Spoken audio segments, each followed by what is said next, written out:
ગુજરાતની અંદર સ્થાનિક સ્વરાજની ચૂંટણી 2025 સૌથી વધારે જો કોઈ હાઈ પ્રોફાઇલ બેઠક રહી હોય તો એ છે કુતિયાણાની બેઠક। આ બેઠક ઉપર સમાજવાદી પાર્ટી વર્સિસ ભાજપ આ વખતે મેદાનમાં હતું અને એમાં પણ જે કાંધલ જાડેજા છે તેમણે તેમના ભાઈ કાના જાડેજાને મેદાનમાં ઉતાર્યા હતા।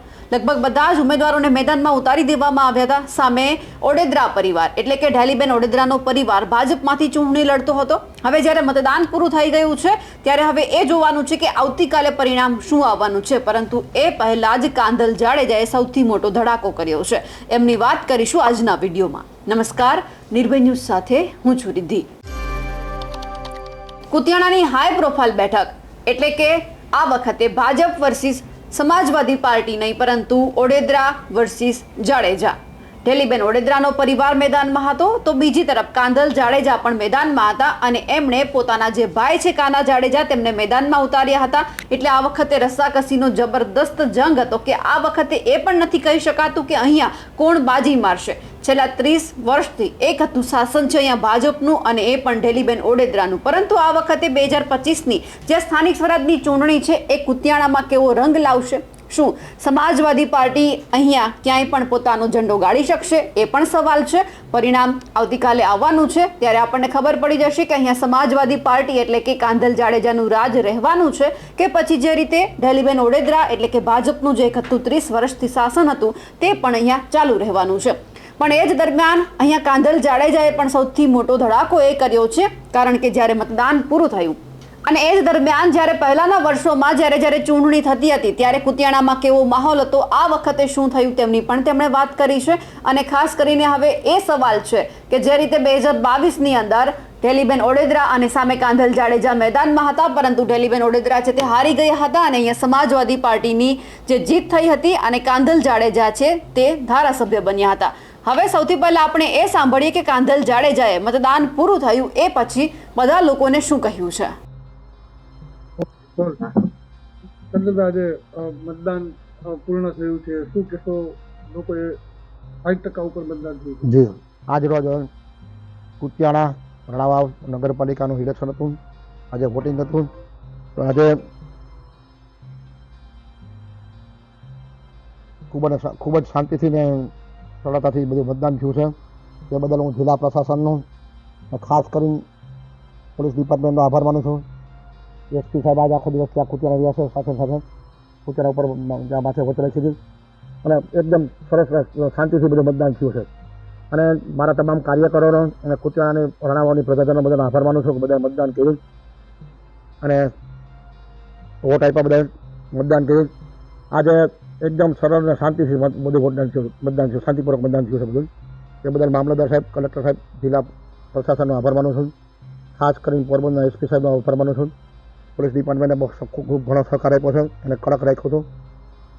અને આજે કુતિયાણામાં પહેલી વાર ફર્સ્ટ ટાઈમ આઝાદી પછી આવું મતદાન થયું છે શાંતિથી। મતદાન પણ ઘણું 60% મતદાન થયું છે। એટલે જ્યાં મતદાન થયું છે એના પર તમને આશા છે કે અમારી બોડી જરૂર બને છે। શું કહેશો? જીતની આશા કેવી? પ્રબળ, જોરદાર।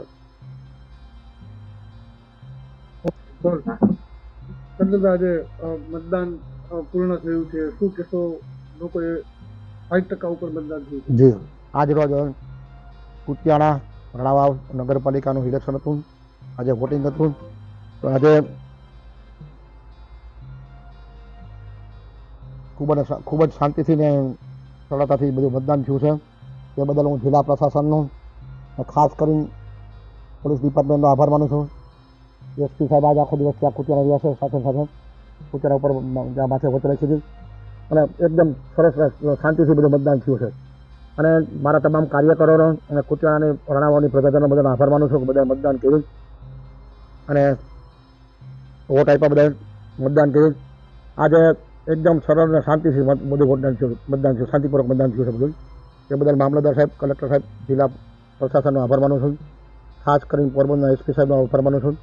પોલીસ ડિપાર્ટમેન્ટે બહુ ખૂબ ઘણો સહકાર આપ્યો છે અને કડક રાખ્યો હતો। અને આજે કુતિયાણામાં પહેલી વાર ફર્સ્ટ ટાઈમ આઝાદી પછી આવું મતદાન થયું છે શાંતિથી।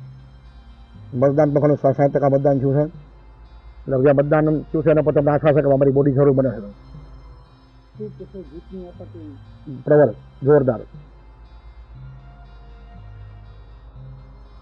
કાંધલ જાડેજાએ કહી દીધું છે કે આ વખતે ખૂબ શાંતિથી મતદાન થયું છે, કોઈ જ માથાકૂટ નથી થઈ, પરંતુ પહેલાના વર્ષોમાં ઘણી બધી મતદાન હોય ત્યારે માથાકૂટ થતી હતી, પણ એ જ દરમિયાન જ્યારે પ્રચાર થતો હતો ત્યારે સૌથી પહેલા તો નામ લીધા વગર પ્રહાર કરવામાં આવતા હતા, પરંતુ આ વખતે નામ લઈ અને પછી પ્રહાર કરવામાં આવ્યા છે. એ પછી ઢેલીબેન ઓડેદરા હોય કે પછી કાંધલ જાડેજા હોય કે હિરલબા જાડેજા હોય, અને આ બધાએ પછી જ નામ લઈને પ્રહાર કર્યા છે. પણ સવાલ અહીંયા એ છે કે જે રીતે હિરલબા જાડેજાને આપણે કાલે સાંભળ્યા હતા અને કહી રહ્યા હતા કે વર્ષોથી જે રીતે કામ કરવાના છે, ઢેલીબેન ઓડેદરાએ કામ અહીંયા નથી કર્યા, અને ખાસ કરીને જે ગરીબ લોકોને આવાસ આપવાના હોય છે તેમાંથી પણ તેમણે પૈસા ખાધા છે. પણ હવે એ છે કે આ બધા જ જે આરોપ ઢેલીબેન ઓડેદરા ઉપર લાગ્યા છે, એમના વળતા પ્રહારમાં ઢેલીબેન જો આવતીકાલે તેઓ વિજેતા થશે તો શું જવાબ આપશે, અને જો તેઓ હારી જશે તો પણ તે શું જવાબ આપશે તે પણ જોવાનું રહ્યું.